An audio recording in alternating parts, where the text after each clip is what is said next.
Hello, doubt. Easy Gemara tonight, not just because I'm not fully prepared. If you find a sheep or a Metzia of any sort behind a gapa is like something in the wall, a walled up area. So it's secluded, and the odds are somebody put it there for a reason, in order to make sure that it remains safe there. Gozos Mukusharim, where'd you find it? Or Achar Gadar, behind a fence. What'd you find there? Gozos Mukusharim, you found tied up birds. Or Bishvilin Shabasada, so you found them in pathways in the fields. Again, somewhat secluded areas. You may not touch them, you must leave them there. Matzah Klei Ba'ashbos, if you find a kili, however, in a dump, if it's covered, if it's buried, so don't touch it, because obviously the person intended to be there. However, if it's revealed, you take it and announce it, because the odds are that a person lost it there and didn't leave it there intentionally, and therefore you want to take it and announce it. If you found something in a wall, in a pile or a wall which is very old, we assume that whoever owned it is dead or gone, and therefore you get to keep it. If you find a new wall, if it's in the outer half of the wall, it's his. If it's in the inner half of the wall, it's not yours, it's a Baal Boss's. If you're renting this house, if you're renting your house out to others, you are the landlord. If you find inside the house, you have to keep it, because assuming you've had numerous tenants in the meantime. Now the Gemara, although later on the Gemara, I'm not sure exactly if it pertains back to Mishnah, but the way to work it best is if you say it's about an inn. The word does bring up an inn later on. So if you're an innkeeper, you won't know to whom to give back the object, and the people therefore give up hope of ever getting it back the object, so therefore you get to keep the object for yourself. Okay? Rabbi Omar,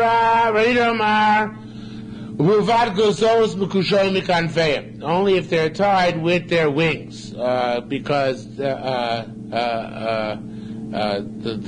they're tied with their wings, the way the Pnei Moshe explains it, it doesn't have a siman. That's not a siman, because that's the way everybody ties them. If they have a unique siman, on the contrary, you should take it and be machriz on it, because mistame, if it has a siman, it's better for the thing if you take it and announce it, and people come and claim it based on the siman. If it doesn't have a siman, and and of course it's a public place, then you take it, because it's lost, and mistame yeush occurs.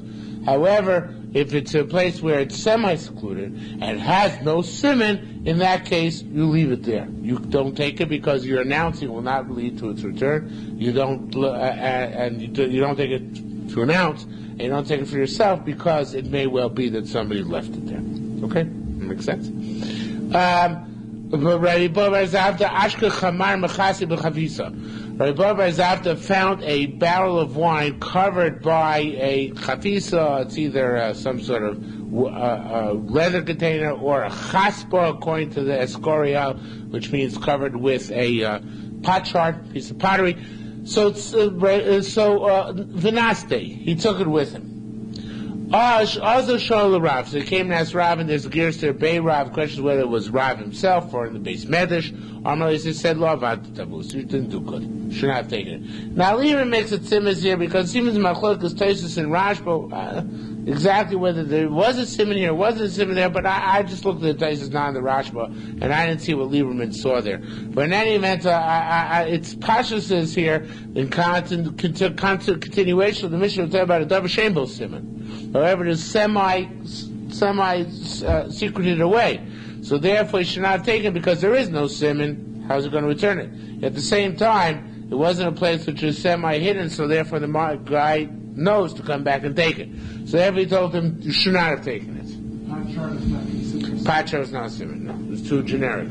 But didn't just, so you assumed that it just fell on it? Either just fell on it, or that, assume it just fell, right, or it's kicked on it, or something like that. Obviously. He Lieberman wants to say, depends if it's chaspa or chafisa. Chafisa is a leather pouch, so that's more of a simon. But even that's not mukhrach, because Tosfos there seems that even chafisa is not a real simon. Because it could be the pouch is part of the way they store wine. In other words, it could be got there together with the wine itself.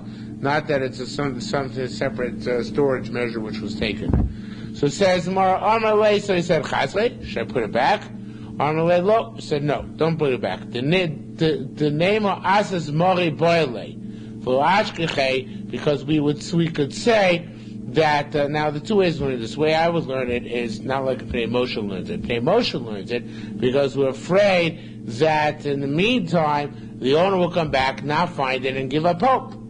And that way, this way announce it, and we'll use Simon as a Malcolm. Even though Simon is not really a good Malcolm, Malcolm is not, we'll use Malcolm, placement as a Simon. Even though placement is not really a good Simon, we'll use that. That's the way Pnei Moshe is learning it. But where I will learn the word for, not for the Pnei Moshe, and I didn't look far enough in Tosfos to see what he says about this. But where I will learn it would be, no, you don't have to put it back. Because since it had no Simon, and you took it, by now the owner has been misyoish.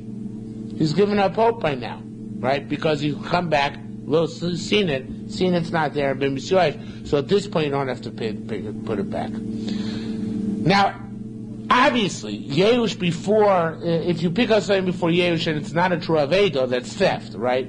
So you have to say this is at least a quasi-Aveda, because there was no inherent simon in it. And that's why, even though he didn't do right by picking it up, it wasn't absolutely wrong either. And that's why he's saying to him, now you picked it up, and Bistomade was Yerush, you get to keep it. That's what I think the pshat is.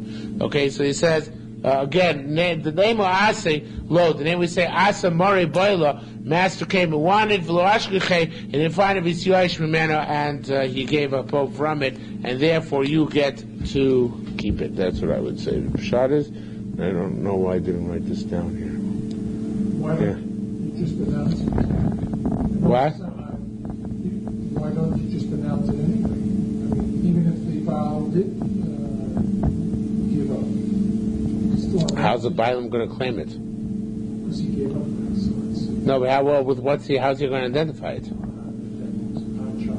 Yeah, but that's not that's not a good. Yeah, well, yeah, but obviously this not this type of mokum is obviously not considered to be a true simon because it's not it's not completely secluded, so it could bounce to place. I think that's the case.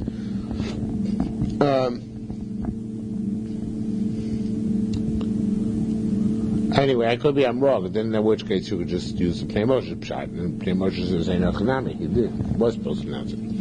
Okay. Tani, you find it in a garbage, you must make an announcement.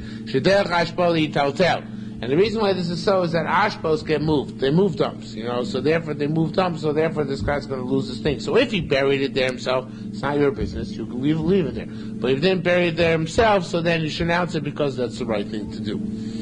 Mata begav a place will be found in a pile of stones, or in a kreitzel yashin, or an old pile of stone, or an old wall. Harei shlo there you are shani because I say shel Emorim hoyu belong to the Amorites who occupied the land of Israel previously, and therefore you get to keep it, and not necessarily the Amorites, but any prior nation which or peoples who had lived there.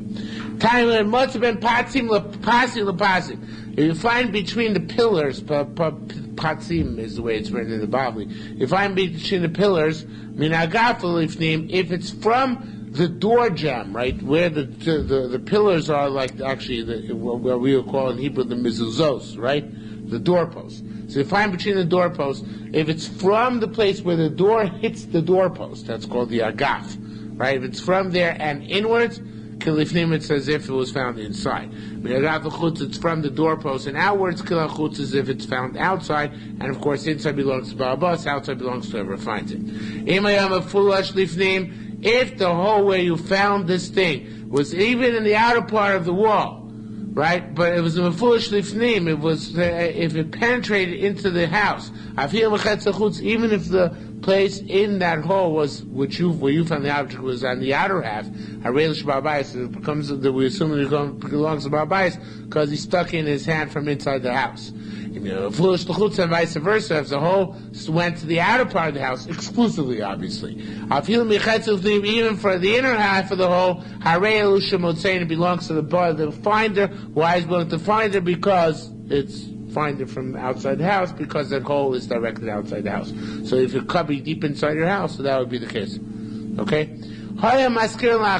Now we said in our mission, if you rent out to others, if you find inside the house, then it is yours. Rabbi Yirmiyah said, now, I stared at this for a long time tonight, and unfortunately I couldn't come up with anything which satisfied me.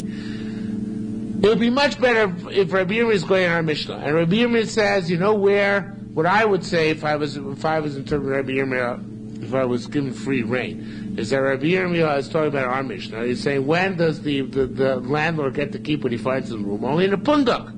Because there the tenants change all the time, but not in the chotzer. But pundak is spalgun, have a chotzer who have a modish chayav lachris. But the problem is, in our Mishnah, there's no machloikas. There's no machloikas. It says, pundak is spalgun. Right? There was a machlokas. So there's no machlokas in our Mishnah. So all the mefarshim here, the Pnei Moshe, the Ritbaz, they all say this is going on a brisa, which doesn't even appear in the Yerushalmi, it appears in the Bavli, as to when you find something in a public thoroughfare, whether you have to be machriz it or not. A question is to what extent is it considered to be a public thoroughfare that you might not have to be machriz. And the question is a pundak and a chotzer. But I have to tell you, but even though I saw that from Moshe Ravaz, I really don't like it, because it's very difficult to say that Yerushalmi is going on a price and not brought down, and not even brought down in the Yerushalmi b'chlal. But that's what they want to say. It's going to embrace some machlokas for Rabbanan Shivlo. So if when you find something in an utterly public domain, what you have to do achrasa, and what is the status of a less than utterly public but somewhat public domain, such as a pundak or a chotzer. Okay, but again, if it was up to me, I would say my brick wall's word is palgun. I don't know what to do with it because it's not a machlokas in our Mishnah. But Rabbi Yirmiyah would make a lot of sense going on our Mishnah and say that it's a b'chotzer. You have to be machritz, because if you rent out a chotzer, you don't rent it out overnight, many times in a row. Rather, you rent it out for extended periods. So the odds say you don't have that many tenants. So figure out which tenant to belong to. Yeah. Didn't we answer just the other night, you the Yerushalmi quoted a price, asked a question on a price that the Ritbaz said that, but we denied that Ritbaz too.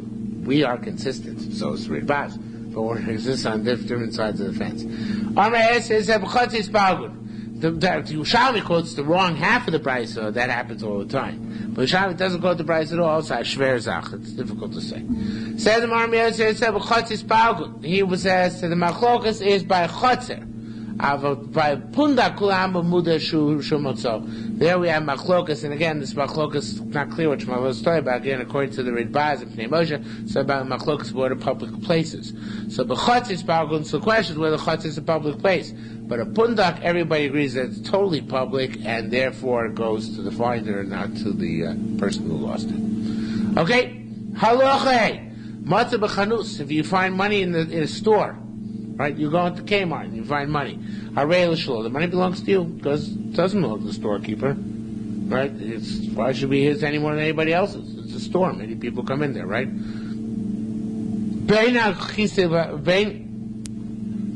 If you find it between the checkout desk and the storekeeper, however, then it belongs to the storekeeper. That's logical, right? Because that's the domain where money is when it already belongs to the storekeeper.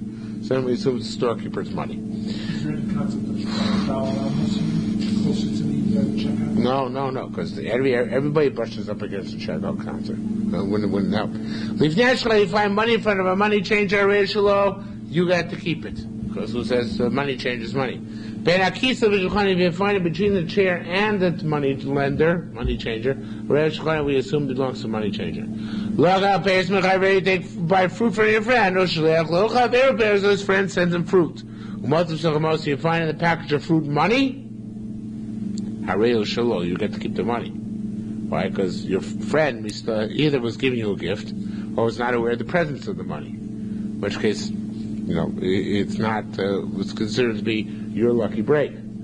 If, however, the money was bundled, then no to machris, and clearly it's not lost, it was safeguarded there. Maybe it's not your friend's, because he would have kept it to himself, but you do have to make, in that case, achroz, you have to make an announcement. How we know the concept of simonim? It said a simla, a garment, was among all other lost objects. The law made it still. Why is it singled out for discussion? Luckily, to draw a parallel to it. Its unique quality is that it has simonim and it has claimants. I've called it simonim v'yesh tovim. So to anything which has simonim and may have claimants, chayav lachriz, you have to announce that thing in public. Okay, says the Gemara, says, Kinimas Nisa. Now, I don't know how to read this line. I don't think anybody knows how to read this line. I don't think anybody can know how to read this line. See, what I don't know, nobody can know. Kinimas Nisa is the way to read our Mishnah. Al Gabe Kise Shalo, on top of the money changer's chair is his. Al Gabe Tevishlo, on top of the storekeeper's checkout counter is his. Who is the his here? It can mean either way. It can mean his of the storekeeper or his of the chenva of the money changer. It can be his of the customer. And you find mefarshim both ways here.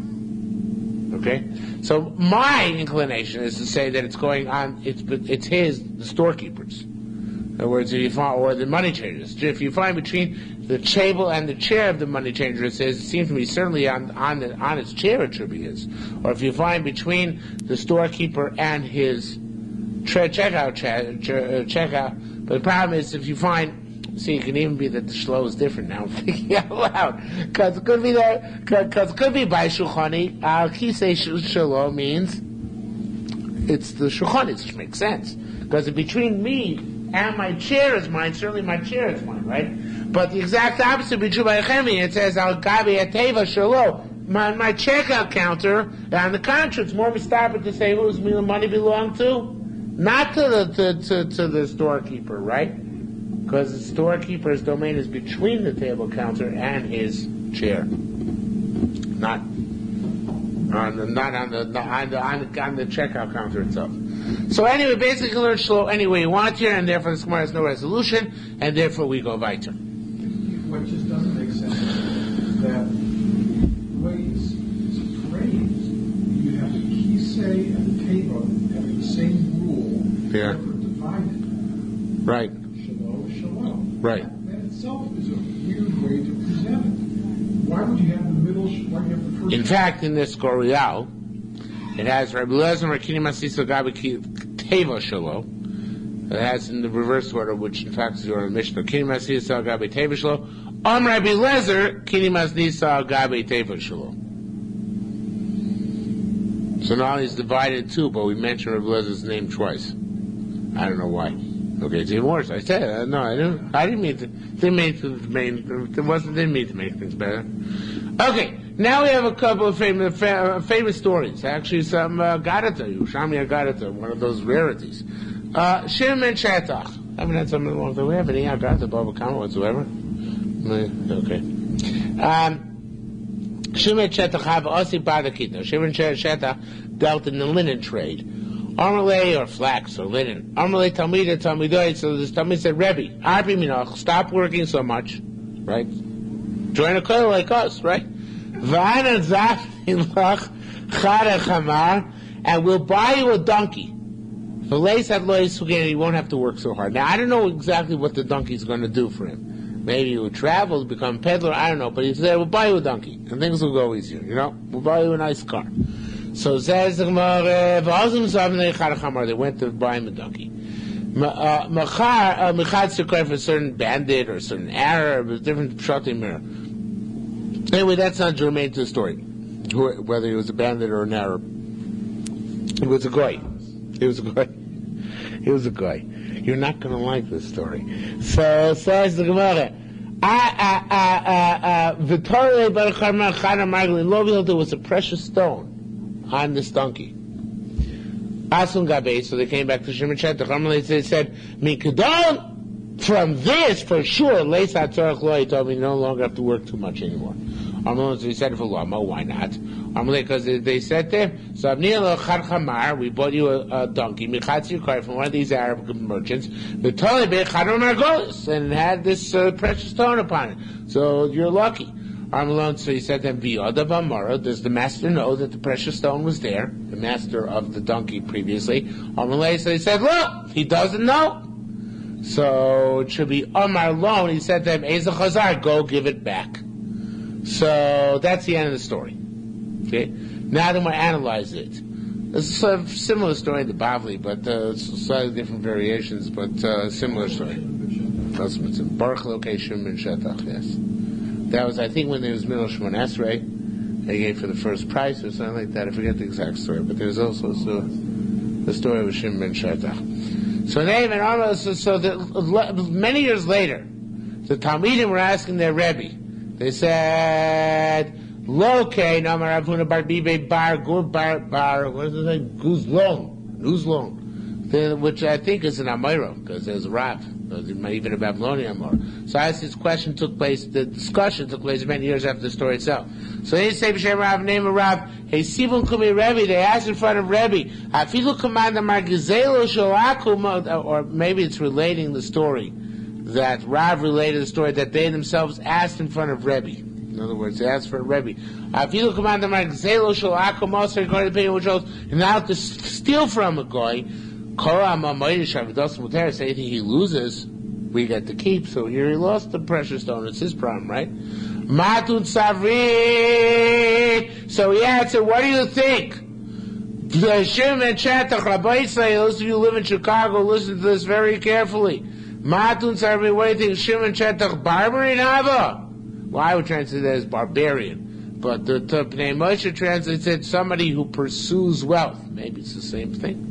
So he says, you think that he was a barbarian? So boy, Abba Shimon Chetach, what did Shimon Chetach want to hear? Mishmai wanted to hear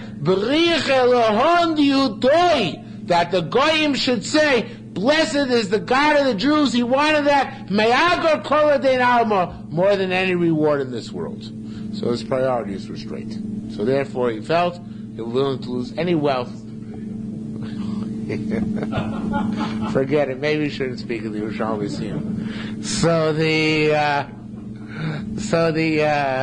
So he's willing to lose all this worldly material rewards in order that people should say Baruch Location B'Shetach, or Baruch Elohon Yudoi in this case. Vader Amadan, where we have a similar story.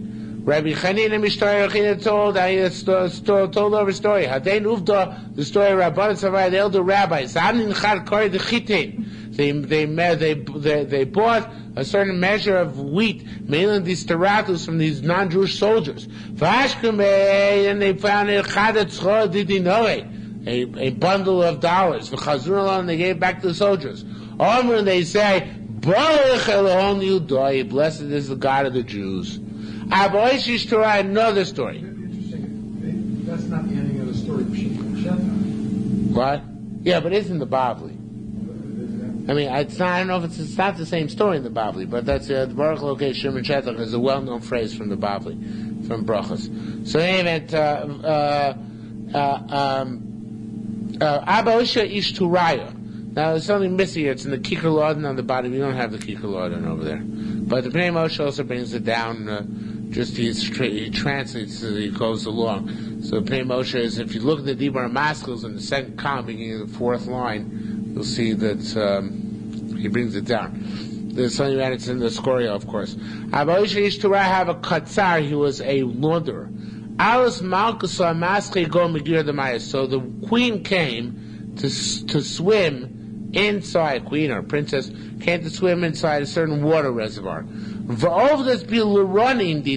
don't ask me how this happened. Obviously, this is the old days were not much better than the new days. She lost her bathing suit. I guess when she was wearing it, I don't know. Maybe it was her robe. Anyway, she lost something to do with her bathing gear. But Aboishia found it. Minafka, she went out, Oshte law, he gave it to her. Amar Leisa, she said, I ain't lahenli. I don't, this, for what do I need it? In other words, it's many bathing suits. I don't need this one. So not essential for me. Continuing the Gemara. one line below where we left off. What's now significant to me? I have even better bathing suits. He's talking about many more bathing suits. Amarle said, you know what can I do? The Torah has decreed that we give back things. In other words, itake. He could have kept it without any compunctions, right? Because she wouldn't have missed it. But Kosh Baruch Hu said, give back, we have to give back. Now, truth is that Kosh Baruch Hu did not say give back to a guy. But what did Kosh Baruch Hu tell us to do in this world? Mikare Shem Shamayim. And Kiddush Hashem. That people would say, Barich Elohon Diutoich. You're smiling too much. Barich Elohon. That's what it's all about. That's what the old lady talks about. Well, you didn't say that a few minutes ago. You were joking. Okay. Kiddush Hashem? I was about to say it, but the jumped in with something else. Right, the wrong one. No. Okay. Barich Elohon Diutoich. Rabbi Shmuel Bar, or another case. Shmuel Bar Susate. Saul Rome went to Rome. Of this Marcus Vilonis, the king lost according to the queen lost according to Lieberman, it's a necklace. The Dov Ashkenazi, he found it. That was a fascinating story. I remember the story from somewhere. Maybe it was from like one of those books for kids, though. That's probably where I remember it. So. No, I didn't know that. When I was young, when I was young, I had when I read Hebrew, I had Kosu Chachamenu. That's a storybook in Hebrew, which is a lot of these stories. So they made an announcement in the countryside, in that country. Man the Machzla goes Shloshim Yomin. Her necklace. Man the Machzla goes Shloshim Yomin. A person who gives it back within 30 days, Yossi Valchein he'll get such and such a reward. Besides Shloshim Yomin, after somebody gives back after 30 days, Islam Reishay, off with his head. Right? Lo Chaziko Shloshim Yomin. He didn't bring it back within those 30 days. Right? It's interesting, by the way, just a scholarship point here. Shloshim Yomin, in the Bible it'd say Tlosim Yomin or Shloshim Yom. But that's the inexact syntax of the Yerushalmi, right? It doesn't say Tlosin Yom, which would be pure Aramaic, or Shloshim Yom, which would be pure Hebrew. It says Shloshim Yomin. So, okay, that's typical for the Yerushalmi. So, besides Shloshim Yomin, Tlo Chosra. After 30 days, gave back. Amar Lei, so the queen said to him, Loi, so we're not in the country when we made the announcement we made about the 30-day time frame. Amar Allah, he said to her, and I was here. Amar Allah, so she said to him, Shamas Kala, the cruiser, maybe didn't hear the announcement, right? Amar Allah, so he said, no, I heard the announcement. Amar Allah, so what did the announcement say? Amar Allah, so he said to her, it said, Man the Machzor Allah, go Shloshim Yomin, he goes back within 30 days, he'll get such and such reward. Besides Shloshim Yomin, after 30 days, his head will be lifted off his shoulders. Amar Allah, so she said to him, why did you get back within the 30 days?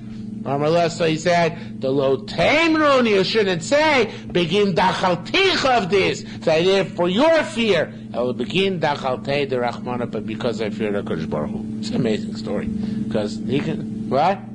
Yeah, he can show you Yerushalmi and still save your head. Hopefully he lived happily ever after. Amar Allah, she said to him, Brich Elohon Yudoi, blessed is the God of the Jews. Okay, now the next story is also a very famous story. Here it says inside it's from Medrash Rabbah. This one you all heard. Alexander Smokton, Alexander the Macedonian, saw Gabi Malka Katsai went to the king of the end of the world. Chamalei Dahav Sagin Ksavskin. So he had a lot of gold and a lot of silver. Amalei said, Lo davach v'lo kasbach. I don't need your gold, don't need your silver. Lo asis el, I only came mechame to see the Escorial manuscript here, for musin tidchon, your forums, meaning your courts. Forums. Okay, forum musin. Okay? Hechatan yavin, how do you give? Hechatan nayin, how do you judge? Adu Askime, while I was schmoozing with him, while I was involved with him, Asabar Nashchan, a certain individual came, the East im Chavrei, the East, Doin im Chavrei, and they had judge with his friend. The Zovan Chada, he bought one. Here it says Chalka v'chasavto, in the Ksava Yisrael it says Kikla v'chafranei. He bought from him a piece of land, a lousy piece of land, and he dug into it. V'ashkun be'simar didari, and he found it a treasure of food, of a treasure of coins. So I hang the Zavan. The guy who bought Sehavamar was saying, Kilkatas Avnis, I bought the land. Simulos Avnis, I didn't buy the treasure. I in the Zavan, the seller said, Havamar said, Kilkauta, Vikaldis Bosvinis, I sold you the land and anything in it. It's the reverse argument. Did you remember the story though? Do you remember the story? No? Whatever you get the lawyer of one of these guys. Okay. I didn't know Sigin Din and Dane.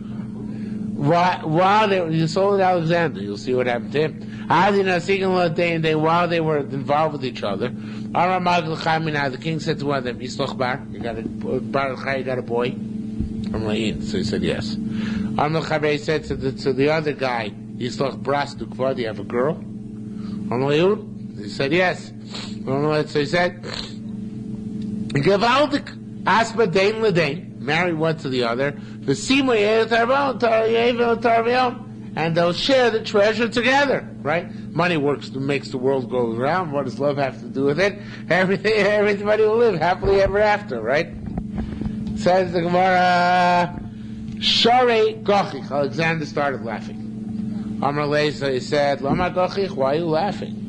Lo Danis Tabus didn't judge properly. Amalei said, no, you have a Hadain Dina Gabcha. Well, actually, he continued, the king of at the end of the world said, he said to him, Ilu have a Hadain Dina Gabcha. If this judge came in front of you, how would you judge it? Amalei said, ha! Katlin, Dain V'Dain, we kill this guy and that guy, V'sima and we take the treasure.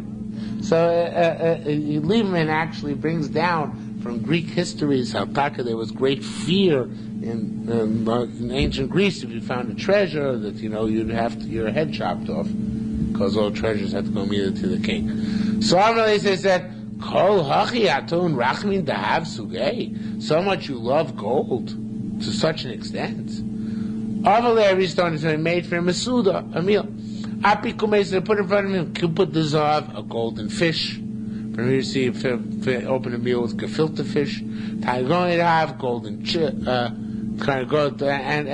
golden chicken. There's some other things in the scorial also. Amalei, so it said,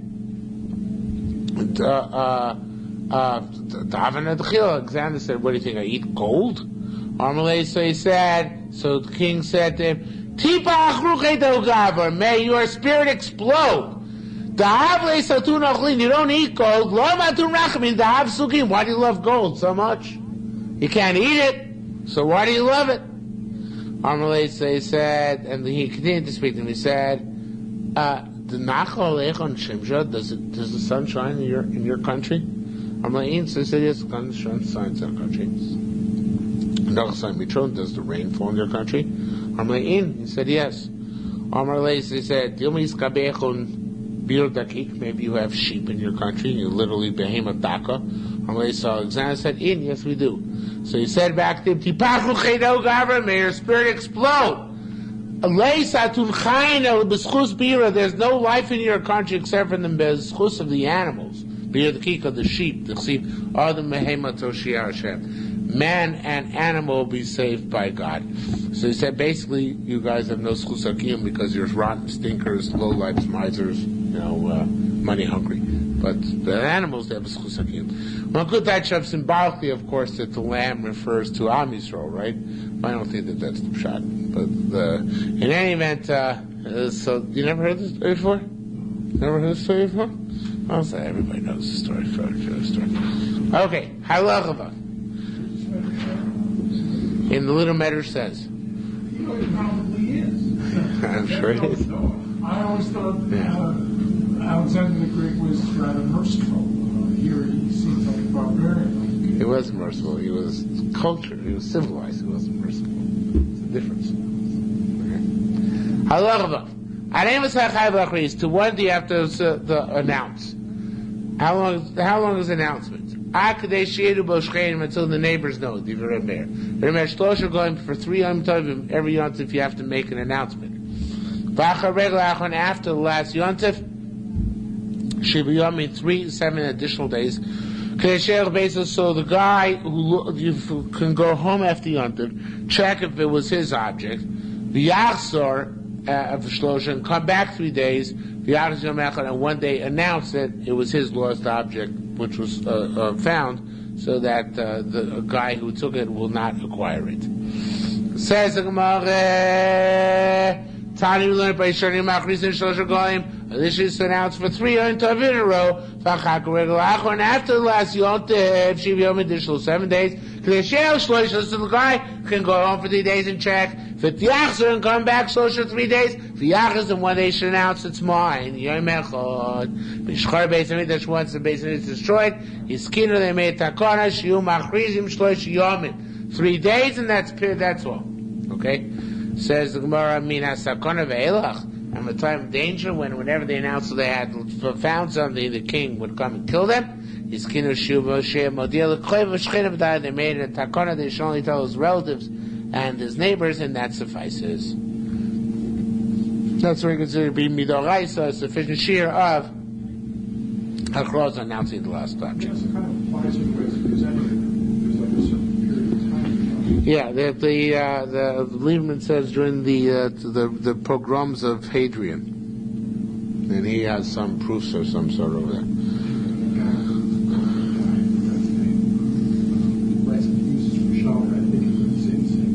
Yeah, did he die because he wrote the book?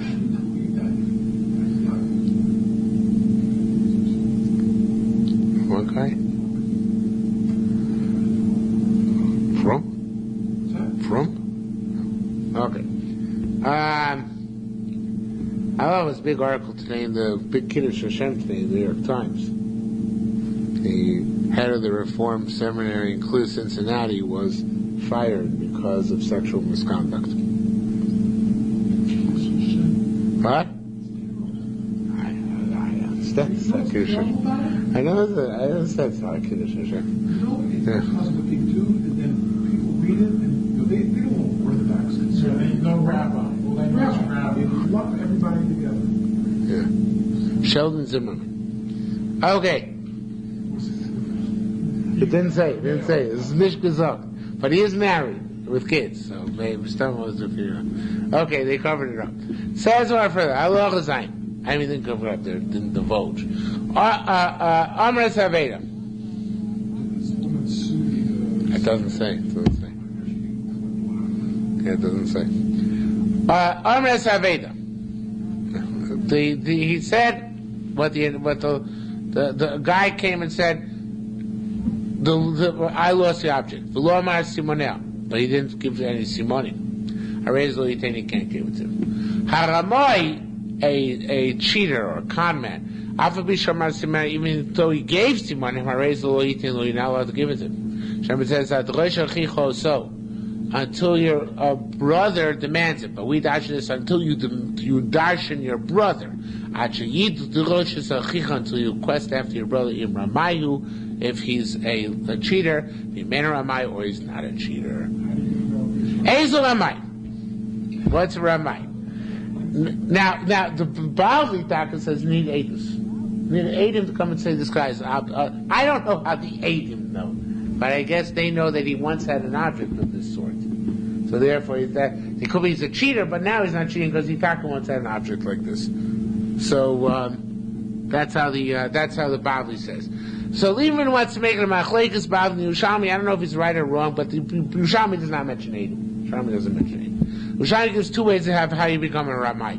First way is very interesting, although it's a little bit difficult to see how it fits in our sugya. Second way is less interesting, but it's more related to our sugya. Other a guy makes himself out to be a guy who's giving back Metzias. He goes and he announces, I found a Metzia all the time, and he has never found anything.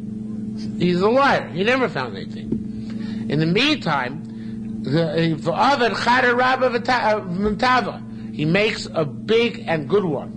The square is slightly different manuscript. Until he lands a good big fat one. And he gets a big fat one. The people see him. And he gives back Metzias, right? It's constantly looking to give back Metzias.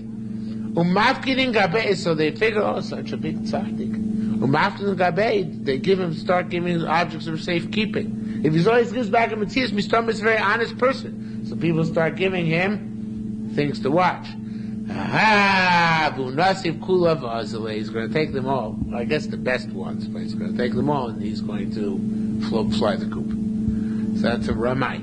Now, I don't see how that Ramai has to do with our Mishnah, though. That's a nice definition of Ramai. And a pretty good con game to play. Just make yourself trustworthy, love people in a false sense of security. I'm not sure if it fits in our Mishnah, but the next one does. Beats the Amrin, there are those who say, what kind of Ramai are you talking about?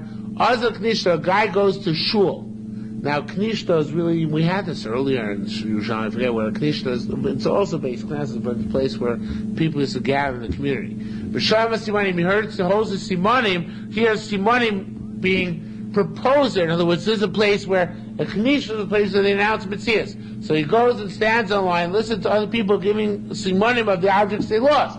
Well, they don't find them there. But then he goes to the next shul, runs ahead of them, to the next place where Metzias are being announced, and he presents the Simanim and he gets it.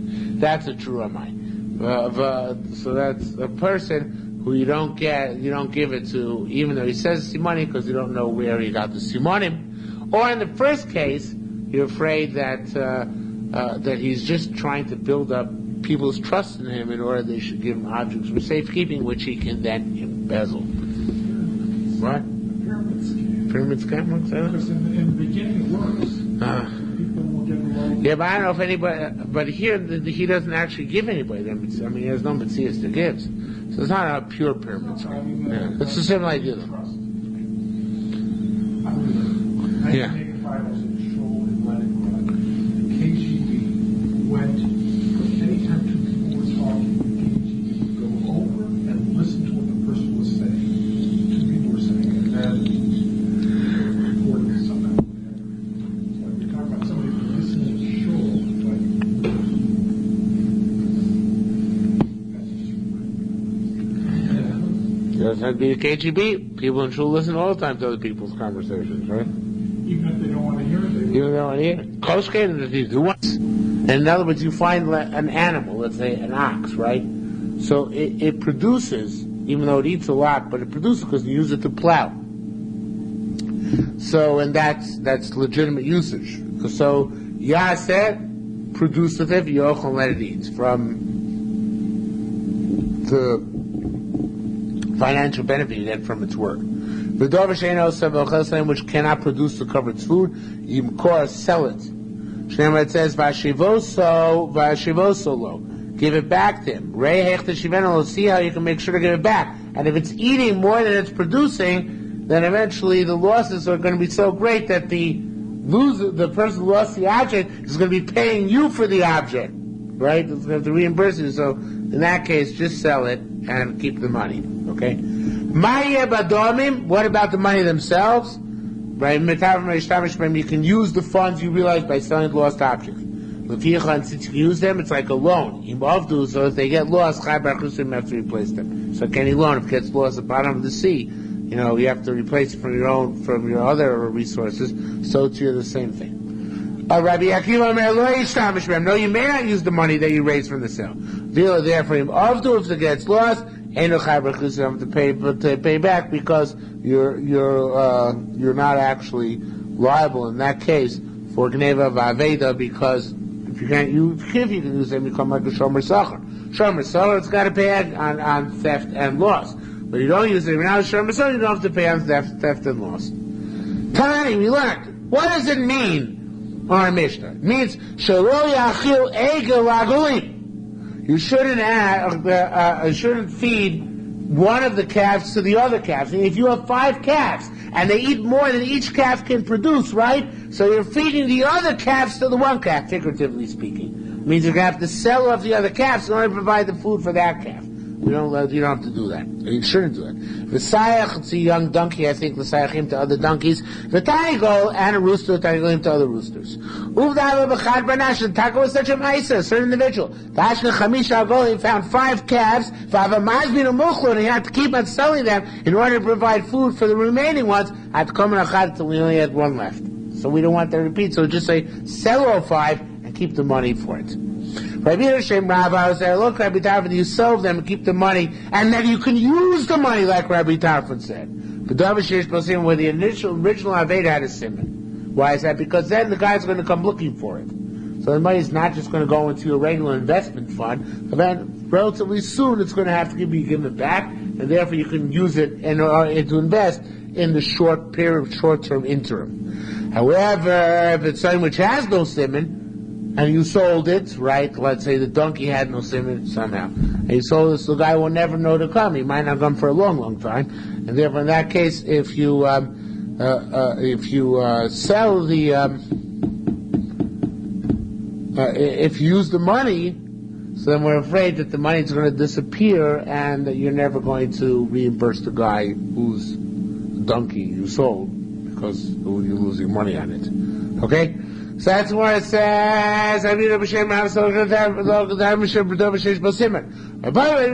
said, Maisa, you owe the Maisa Shabbat, it should be for Rabbi Paskin, Rabbi Tarfon, B'dav Sheish B'Simen. Rabbi Omer, a famous line, Gemara, Talmidei Chachamim, Tzarech Litei Tzimah, we trust Talmidei Chachamim. Right? Before everybody went by rabbi, right? So, Amar Rav Huna said, Rav Huna said? Yeah. Hakomayim, Tabatesamav, Hakomayim, everybody agrees, Shemir, Tzorah most, if it was a bum, the money wrapped together, Lo Yigabayim, you may not touch them. Yudah Berebi Ol Kishna is a cool story, where Lieberman explains it. This goes back to the previous halacha about Ramoyim. So it says you have to check out the Ramoyim, you have to darshan them. So Yudah Berebi Ol Kishna went to the base Knesset, again, where they announced Metzias. Shavak Sandoy Vazin, so he left the sandals there and went out. Why do you think he left the sandals there? No. Cute. Because they were stolen. Now here, the Tzir Yerushalayim is an interesting digression here, which it says, sounds like at least in the old days they had a custom like the Muslims do of taking off their sandals when they went to shul. Take off sandals when they went to shul. Yes. Take off their sandals when they went to shul.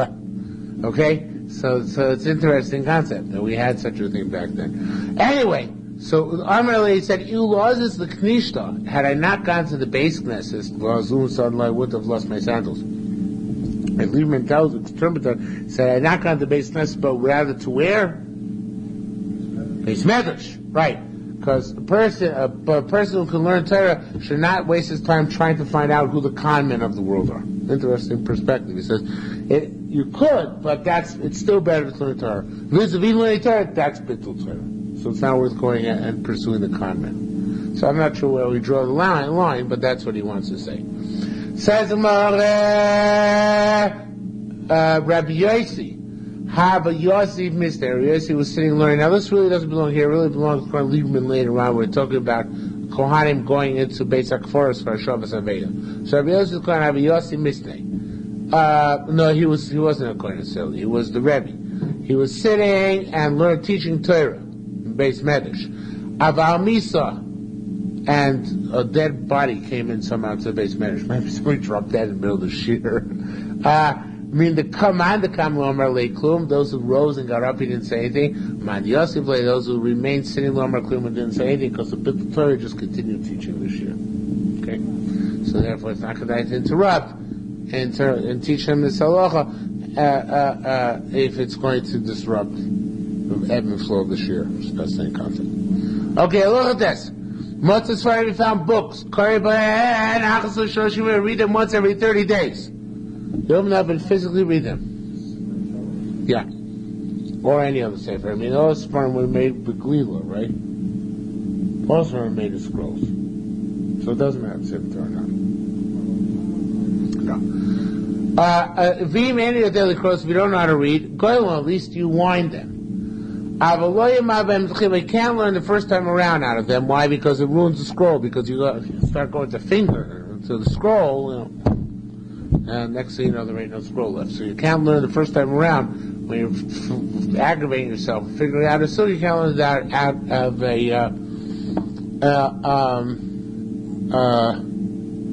out of the sefer, which you're keeping because you found it along the way. They keep them safeguarded for the owner. Nobody else can learn them as well, because if somebody else learns it to you, then it's liable to rip. We have such a case that Morim ripped the Sefer Torah when they were learning, because each class starts with the Sefer Torah them. Say I'm right, I'm right. A garment, shake it out once every 30 days. You spray out for its own purpose, but not for your own glory. Silver and copper vessels, use per need, but not to wear them down. If it's gold and silver, don't touch it till the owner comes. If you find a sack or a kupa or a basket, imain darko lito, lo yito. Does that raise the lo yito? I forget what that means. Yeah, he says if you're an Odom Choshev and you don't usually carry these baskets or something like that, so you don't have a requirement to take it out, even for Hashav's Veda. For yourself, you wouldn't do it. The general principle is you don't have to do it for Hashav or something else. Okay? Matzah says the Gemara. Tani, we learned. Matzah Svachim, you read it once every day.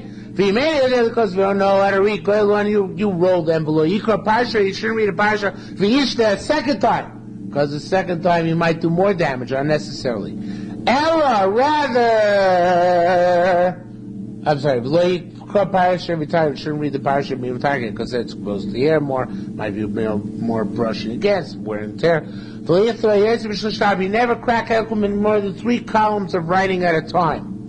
And the 3 people don't read in the same aliyah. I think that's what krach echad means. I forgot already.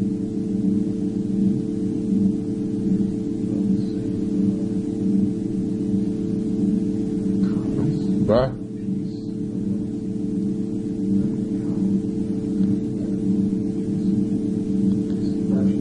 What's a krach though? Is it what segment you mean? It could be. Okay, well, it could be. Which I have broken in. By the way, Lieberman notes in the square, it's the exact opposite. Consistently throughout the next morning. And so on and so forth. For the way the Bavli has it here, that's only by new ones, that they aren't yet cracked in yet. But old ones, 12 months. Every 12 months you read, not more frequently than that, because you might wear and tear it, and already it's broken in. Clay have silver, mishtamish, or we can use, but citing that's only by cold water, below b'chavit, not by hot water, because make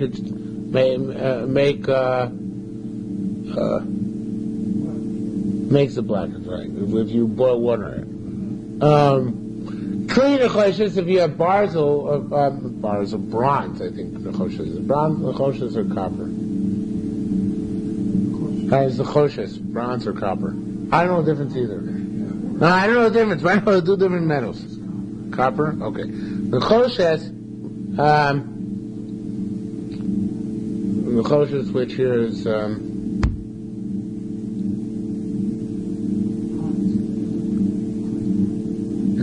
whatever it is. Mishtamish Mechami use it for hot water. Avoid they but not by direct fire. Not of their flame nation Malchisa, because that saps away whatever it is, the copper, the bronze. It's soft, copper soft? Okay. Okay, fine. What do I know? Magrevis Kardomos, if you have for pitchforks or hose, Mishtamish and Barach, you can use it in soft, not pitchforks, something to do with the ground. Use them in soft ground, not by hard ground, because it'll damage them. Magrefa, you can use this magrefa also, it should be megavabas that you can stir pitch with it. Medicha, and then you rinse them, nicha, and then you leave it in its place. Kudam bevakea boetzim. with an axe, you chop wood. Have a load seen in Vatzizais. In other words, if you have this for safekeeping, then you don't chop that kind of wood because it's particularly hard wood. Sinim, it says in the bottom is palm trees and olive wood. It's particularly hard wood. So even though it's for safekeeping, you should use it for them and not for that wood. Not for that wood. Okay? The same is true of something you found, and now is a shomer aveda. Something you got it as literally a pikodon, and now it's shomer pikodon. The same thing. Something leave his garments for his friend. He airs out every 3 days. And if it was very great, in other words, very difficult to do this every 30 days, then he receives his reward from the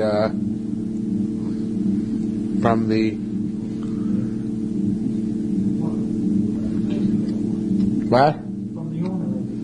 From the owner. Okay, let's stop here for this evening, and we'll pick up here Mir Tashem Monday night.